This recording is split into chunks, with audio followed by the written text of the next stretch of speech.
morning, afternoon or evening, and welcome to another 0AD Alpha 23 replay analysis. Today's match is between ValihrAnt and Borg, and it's continuing the series of learning from some of the best players.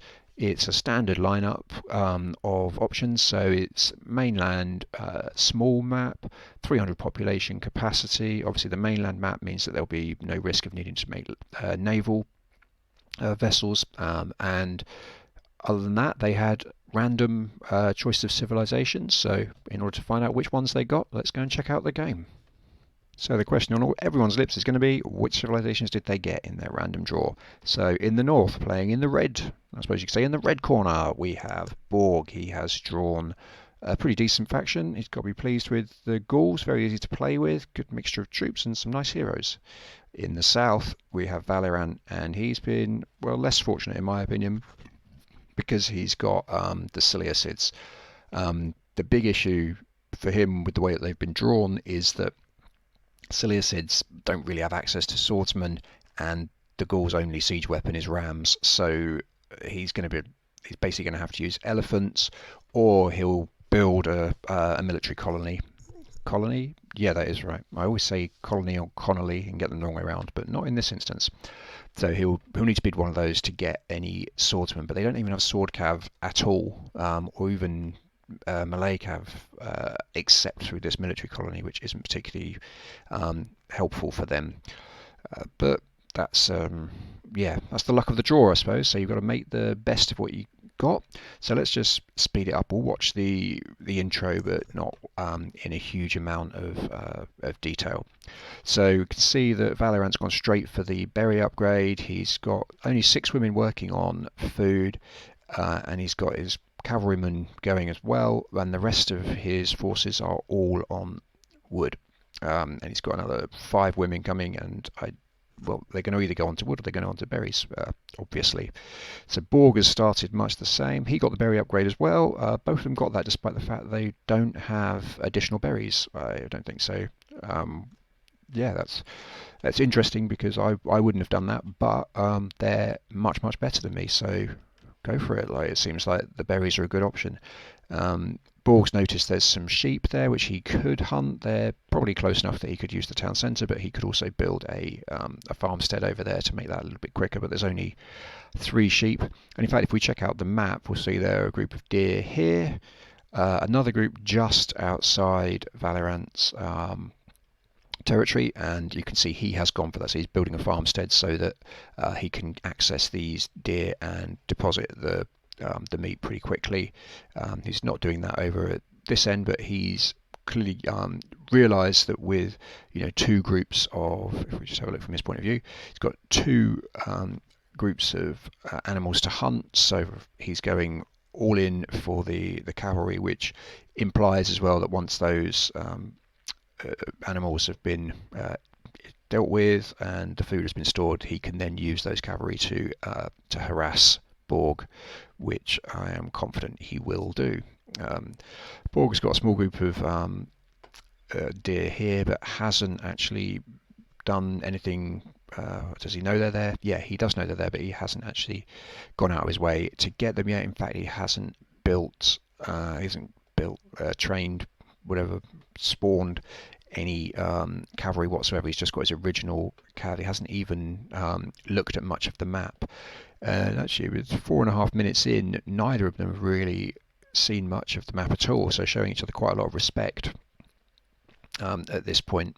That's most interesting for ValihrAnt because he could scout to see whether his cavalry are going to be in an overwhelming advantage, and actually if he were to attack now, it looked very much like, it's basically it's all women. So if he were to attack, which speak of the devil, he's just about to, I'll slow it down for this, he's in a very strong position because Borg is going to find it very difficult to defend against this attack.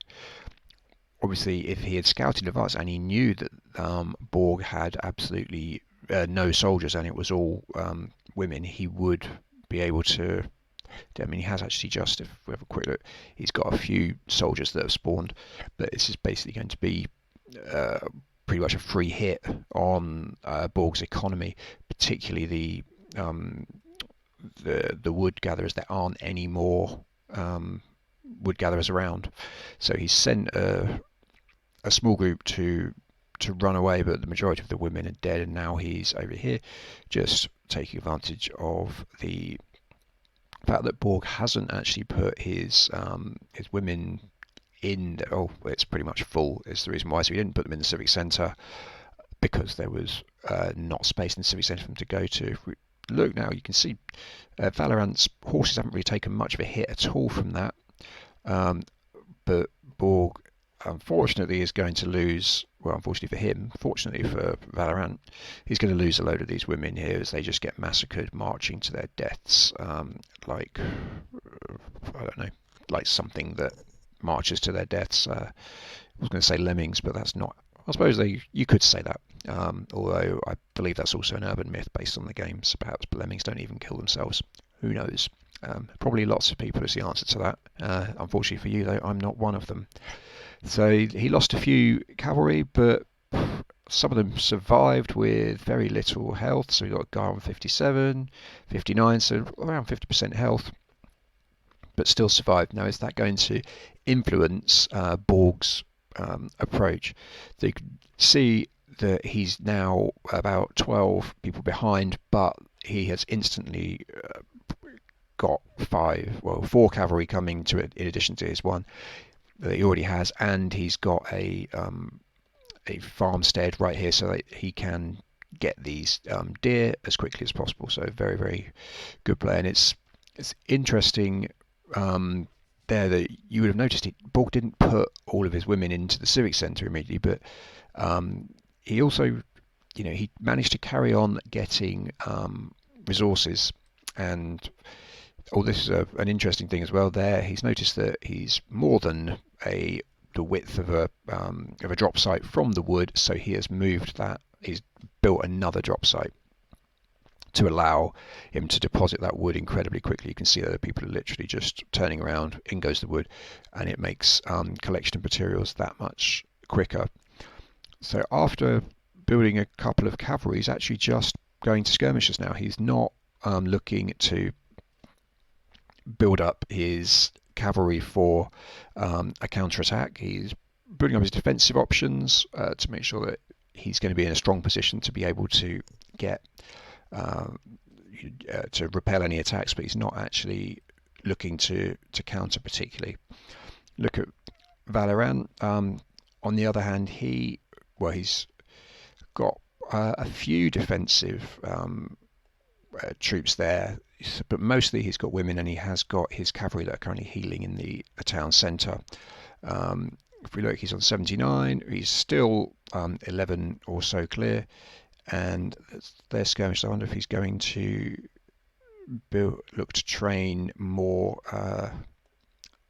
cavalry straight after. He may well do. We'll have to wait and see what happens. But in come the cavalry for, in all likelihood, well, not in all likelihood, another raid. It's clearly going to be another raid. So he's now, I suppose, a bit more circumspect about this. He's not gone straight into attack people, not knowing what's there, whether it's men or women. He's assumed that these were going to be soldiers, which they are, with the idea, I suppose, being that if he got past those soldiers, then he would get to this group, which is mostly women. Unfortunately for him, he wasn't actually able to get there because he's being chased off by a large number of soldiers, some on horses, some not. And you can see that there he just pulled out again. The Borg got his women inside the town centre, and then when he realised he was going to be able to fend off the attack, he pulled them straight back out to get them, collecting resources. I mean, it's really, really good play to maintain that when you're under threat. And he's even taken advantage of this. This is it's almost like he planned ValihrAnt's attack. He's like, well, if you're going to come and attack me, then I'm just going to go and collect some wood over here, and I'll use the fact that I chased you over there to build a farm storehouse and then go and get the wood, which is fascinating and very, very good play. It shows what the difference is between the real top players and those that are less good. I know that for the majority of players, if you were on the receiving end of that kind of attack and hadn't built really any cavalry or defensive forces, it's pretty much game over at that point. So his cavalry have taken some pretty serious hits, but before he goes and puts them back into the civic centre to heal, he's going to collect some food, which is very, very nice. Like bit of play there, really good use of the troops. They go and do a bit of killing, and then they do a bit of food collecting. So pretty good play. This is a good move as well, I like, from ValihrAnt. He's building this barracks right near this wood, so not only will his expanded territory mean that he's going to be closer to these trees that are over here, but he's going to be able to basically produce troops, and they'll go straight to cutting these trees. There won't be a need for them to travel as they are at the moment from the civic centre or from this this barracks, which is a long way from the resources. If you think about when you're collecting resources, the amount of time that these guys now have to take to get to their resources needs to be added on to the collection time. So something right next to your resources is absolutely brilliant. It really reduces the amount of time that you spend collecting resources. So he's going to be in phase 2 very quickly. Borg is, on the other hand, not looking like phasing up. He's not really got sufficient food, although he's now got 9 farms, and he doesn't have the farming upgrade though, but he's got 9 farms, so plenty of food coming in. But maybe he's saving his metal for something else. But I would have oh no, he's not saving it. I love it when that happens. Look at that. I talk about something and then Borg goes and does it. So he's getting the upgrade, and that means he's going to have plenty of food coming forward. You wouldn't need 8-9 farms is sufficient for any civilization that doesn't have elephants. Which Gauls clearly don't. I don't think ancient France was renowned for its elephant population. So good accuracy to say that. So he's now again doing very similar to Borg here. He is Borg, sorry, very similar to ValihrAnt, making the civic centre, not the civic centre, the barracks close to this wood, which means that the expanded territory will allow him to place a drop site pretty close to that wood. Equally, as his soldiers spawn, they will be able to get into this this group of trees, this copse, pretty quickly, which again will make things easier for him. So if we look, he's now actually ahead in population. So although ValihrAnt managed to get himself into a big lead in terms of population by simply massacring a lot of Borg's early population, which was all female citizens rather than soldiers, he's managed to turn that round really well. And that's one of the things that really happens with rushes, is that you do compromise part of your development for that, because if you're producing soldiers and female citizens, then those people, they can go and fight. I mean, not the women, you wouldn't want to send those to fight, but they go and fight, but then they can also collect resources. The only resources that the cavalry can collect are the animals they hunt. So once your army, so say you've got an army of 50, but 30 of them are cavalry, you're not able to collect much wood, which means you're not able to build many houses, and it's going to slow down your development. So if we have a look here, in fact, I'm going to turn off the interface for a little while, so it looks really snazzy now. We've got a slightly better shot, although we won't have any additional information, so I'll see how this goes. But he's got his cavalry here aiming at that. He's also built some of it looks like these are the archers. If I just put the GUI back on, let's have a look. They are. So these Seleucid archers are very similar to the camel archers that the Ptolemies have. So they have an increased range and rate of fire, but what they do is far smaller damage. So the spears or the javelins rather, that the skirmisher cavalry have are much more impactful and cause a lot more damage, but you have to go that bit closer. So the good thing with that you use with the harassing with archers is that they've just got that extra range, which means that if you can hit a group of soldiers and maybe only one of them or two of them come running out to attack you, because you're such a long way away, as long as there's not a large group, they can actually take out the soldiers before the soldiers even reach them. Whereas with skirmishers, the range is much closer, so there's a good chance that the soldiers are going to get to you. And the other thing with that is, because they're that much closer, chances are more of them get alerted, and so you don't just face like the one that you might with an archer who's just on the end. You end up having to go right inside it, at which point they can see you and they're going to come and attack you. As you can see from that exchange there, it was a pretty brutal attack, but it's very, very good play from Borg. He's going to carefully make sure that his barracks is garrisoned, so that doesn't get captured. He's got another barracks here. He garrisoned that as well. Didn't want either of those to be captured. The last thing that he needs is to have a group of cavalry garrisoned in his own base, which means that he'd be able to use those barracks to basically to attack the farms and things. And particularly, one thing that's very useful, if you do that later, if you take over a barracks and the person just thinks, you know what, there's only a handful of cavalry in there, you know what, forget about it.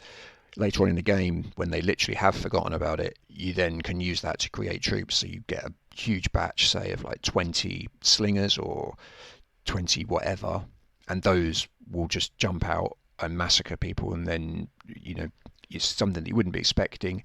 And what you'll find is that because there's other fighting going on, I've seen it happen where people don't even realize where they're being attacked, because the little alarm that's saying you're being attacked, in this case by ValihrAnt, would be, you know, you think, well, that's just happening in the middle of the map. Well, you know, he hasn't got past me. I've got good vision. Where did that come from? And the answer is the barracks that was taken earlier. So having a look at the game now, it has been like pretty non-stop, and ValihrAnt has now built up again a lead in population. And not only is it population, but it's these cavalry. They're just causing constant mayhem. You know, they're really disrupting Borg's attempts to stimulate his economy. We've got another group there and another group of these ones, I believe they're the archers again. So he's pretty much, well, there's another group here and another group here. So as you can see, he's got 3 barracks. I believe that's all. Let's just have a check. Yeah, 3 barracks. And he's also producing the javelin cavalry from his civic centre. Now in this case, he's lining everyone up, and they're going to all come in together. That's a really good thing to do, because otherwise, if you go in a little bit at a time, 1 or 2 people or 1 or 2 horses, they can get themselves into a lot of trouble. He also attempted to take over the tower there. It didn't work, but it was a good idea, because Borg is only he's just reached the city phase. So, but prior to that, he was in the town phase, which meant that the murder holes upgrade wasn't available. So if you're right around the base of the tower, then there's no way that people can be attacked while they're in there. And he's now sending his large force of troops around the back with the intention, again, these guys won't be able to be attacked, because that first of circle that you see is the minimum range, and the second one is the maximum range. So he's got still nearly 40 cavalry here. He's only up against 15 skirmishers, so we've got a bit of dancing going on to try and stop the skirmishers from getting killed. They're moving around like a bit of river dance, some nice little patterns, and it's worked to an extent. He's not lost all of the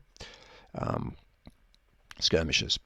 So Borg is now very cleverly building a fortress, and this is where the lack of sword cavalry or sword infantry available to ValihrAnt is going to be very difficult for him to deal with, because he can now produce rams. He's also got nothing at this stage that's going to be able to actually attack the fortress to stop him producing rams in the first place. He's backing his troops off, and he's starting to build his own fortress here. So he could do without these 2 cavalry. Okay, let's just have a look. Thought those cavalry were going to run off. In fact, some of them have, and that has alerted. He's now aware that he's building a fortress, so Borg is going to be going all in on that, and he's got his first ram has been built, and he's got a hero coming soon after. So 24 seconds to go. It's almost like So Solid Crew there. Am I going to get it? I've missed it. There's less than 21 seconds to go. So he's lining out his troops again, but none of these troops will be able to do anything to the ram. Basically, he's got a handful. He's got 3. Yeah, that's useless. 3 pike and spear people, and 2 of those spears aren't even actually attacking the ram. So this is never going to make it. He needs to get from somewhere some swords, and that means he's going to have to build that military colony, which is, let's have a look. ValihrAnt. Okay, I need a soldier. So this military, he needs to get some metal together, and then because they're mercenary troops that are in the thing, he also needs metal to then make those troops. And I think from the looks of that, he's short of metal, whereas Borg is looking good for metal but not looking good for wood. So he's not going to be able to produce any more rams, but he's got 2 on the way, so that's not a huge loss to him. And ValihrAnt's just making his fortress a little bit further away from the front line. And if we go over here, the military colony is on its way, and that will allow him to produce some sword infantry. But the issue with that is it's a long way from. I mean, I understand that it's a good drop site and it's useful to buy some more resources, but they're going to take a long time to walk anywhere, so it's not ideal. An ideal location in terms of that. He could have made that more central, and perhaps put it somewhere near these trees. I mean, obviously he's under attack and that would be that much more difficult, but if he could get it a little bit closer, so maybe over this side around here, that would have then given him access to those trees, but also meant his troops were a little bit closer when they spawned. I mean, that's assuming that he's going to make any swordsmen anyway. If he's not intending to do that, then it doesn't really matter. The fortress will also help because then he'll be able to get elephants. And if we look just very quickly as Borg advances, you can see that ValihrAnt's got 11 fields, and the reason for having so many fields, he hasn't got any upgrades, so he really needs to get those upgrades, because that will allow him to get the food together to produce as many elephants as he can. So if we look, that's Gaia, that's not what I'm after. ValihrAnt is, he's only got 151 food. If he had, the second upgrade, or maybe even the third upgrade particularly, then 11 fields would probably be fine. But as it is, he's just not going to be able to deal with this. And the thing that the Gauls do have sword cavalry, so they, actually Seleucids don't have rams, so it's not an issue. But if they had rams, then he would be in a better position to counter them, because he can move them. They're very mobile, and they'll take out a ram pretty quickly. This elephant will take out a ram quite quickly as well, but the problem is that by the time they've got to a ram, all the surrounding troops have normally killed elephants, which is really not great. So he's having to pull back his ValihrAnt here. This is a really, really good, very, very strong attack. See, he's produced some swordsmen. He's got 4 swordsmen in there, but this is looking very, very bleak. There's just nothing that you can do against these against the rams, and it's a massive weakness for Seleucids. He's got to do something about those rams, and there's very little that he can do. So he's got actually the women attacking them, which is quite tragic actually. He's bringing out a catapult, with the idea being that a catapult could take out the rams, which is true, it can, but let's go up here. But that catapult was far too late. We saw the civic centre fall down, and he's trying to protect his elephant with a hero and with a load of other archers and so on. But his hero is virtually dead, so that's not ideal. And ValihrAnt's hero is absolutely not dead. He's just killed the other guy, and this elephant is probably not going to last very long. Although he's being attacked mostly by women, there are a few soldiers in there as well, and I doubt he's going to get the civic centre down in time. So let's just wait until the elephant dies. Okay, so that's the end of that attack. He needed really some more elephants, and we can see what's happened down here while that was going on. Apologies for having to show one rather than the other, but yeah, as you can tell, the civic centre was already down, and ValihrAnt has now he's making the effort to get some more attacking in. He's not actually gone, like, because he has the additional loyalty bonus from that military colony. He's not had to rebuild the civic centre to keep his buildings as his, which is really, really good from his point of view. He's got an elephant. It looks like his catapult was lost, but he's building another one. God, some of the timing on this has been exquisite. So yeah, he's going to pull out this catapult alongside the elephant, and this is really kind of last chance saloon for him now. He's on 96 population, Borg's on 121, so not massively increased population, but in terms of resources, it's looking grim. So he's starting to attack. He's given up on that attack. He's been forced back pretty much immediately, but ValihrAnt can't see that. He's just going to try and attack these guys. Will he be able to get any shots in? Here comes one, and it didn't appear to do very much at all. I think it might have missed completely. So in he comes a little bit closer. He's trying to keep the catapult protected, which it is absolutely possible to do. From his point of view, yeah, having only 3 wood is not great because he's not in a position to build any more catapults. If he had a few, then you can actually use them to protect one another. So you put one catapult here and one catapult over here, and then if this one's being attacked, you fire catapult B into catapult A. It doesn't kill the catapult, but what it does do is kill the attacking troops. So ValihrAnt, though, he's getting some sword cavalry together, and if he manages to get that, in fact, yeah, look at that, he's got 25 sword cavalry and a hero. This catapult's not going to last very much longer, and the elephant is not able to protect it, and neither are these troops, which ValihrAnt has realised at that point. He's given up. So really good performance there from Borg, particularly to come back from such a brutal kind of start in terms of the harassment levels. What was really interesting for me as well was that he didn't really have any troops. He wasn't prepared for that rush, but still managed to keep himself in the game, collect some resources, and repel the attack long enough to get his late game advantage, which he was always going to have with those catapults. The only thing that I could have thought that ValihrAnt might have been able to do is to get, if I do this, let me see it. Yeah, he might have been able to get some more of those swords. What I've tried to do in terms of those things when I played as Seleucids in the past is, if you've got a tower near key buildings, then fill that with swordsmen.